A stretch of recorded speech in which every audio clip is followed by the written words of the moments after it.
Well, I think, excuse me, Audrey, I think the reality is that there's a colossal opportunity cost associated with the pseudo-reform, which is the extinction of the Seanad.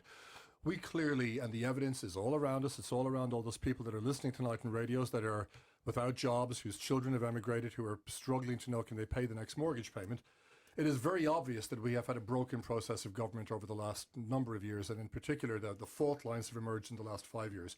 We have a system which gives us inexpert ministers and which gives us unanswerable Taoiseach. We urgently need to reform this. What is being offered instead is a smokescreen, a pseudo-reform to get rid of the Seanad. Now, you know, the arguments that Leo has advanced, I don't think are the key arguments, but I think I do need to address them. On the issue of too many politicians, it is wholly spurious to say that we have an unusually large number of politicians. If the reform, quote-unquote reform, which Leo and what's really but Enda is advocating goes through, 1% of our 1 in 3,500 of our population will be politicians. In Norway, 1% of people are elected officials. Wow, what a great democracy that is. All the way down to local level, there are people democratically elected who are making decisions. We're going to have a tiny elected minority. We'll have one of the smallest numbers we already have, probably the smallest number of politicians when you factor in local politicians and national politicians of any country in Europe. We're being told that there will be political reform. This is an IOU. This is a bit like saying throw out the lifeboat because the ship won't sink. We're going to fix the ship in advance.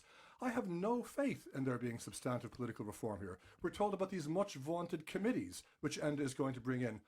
Good Lord, how serious is he about the committee system? A country that is a bailout program, that is bankrupt, that had the IMF and the Troika knocking on the door, and he kicked the only international banking and finance expert off the finance committee? Was it because he was bad at finance? No, it's because he disagreed with him on abortion. A country that is critically dependent on our food sector, the only food scientist, trained food scientist that there was on the health committee, which is responsibility for food safety, at a time when we had a major food safety scandal involving contamination of our meat supply, kicked off because he had the temerity to insist that Enda stand up to his written in black and white pre-election promise given to every constituent in Roscommon that the A&E in Roscommon Hospital would be kept open.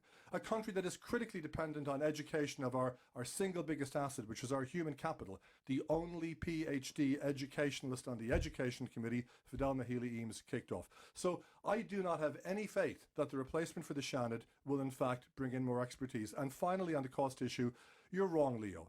The Oireachtas Commission has stated that they cannot verify the 100 million figure. The figure is 5.9 million. The 100 million figure is based on the ludicrous assumption that the current cost of processing questions raised by our citizens of their parliament, at present many of which are channeled through the Seanad, will cease to be asked.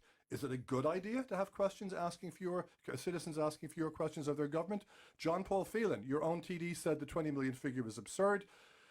Charlie Flanagan, the chairman of your party, has stated that much of the money will be redeployed to setting up a Dáil legal office. And finally, Brendan Howlin, if there is one person in this country who's in charge of saving the public purse, Brendan Howlin has said not once, but on 3 occasions, that money redeployed from the saving of the Seanad is going to go into the new, less democratic committees picked by Enda, the same Enda who routinely kicks experts who are politically incompetent off the committees. Okay.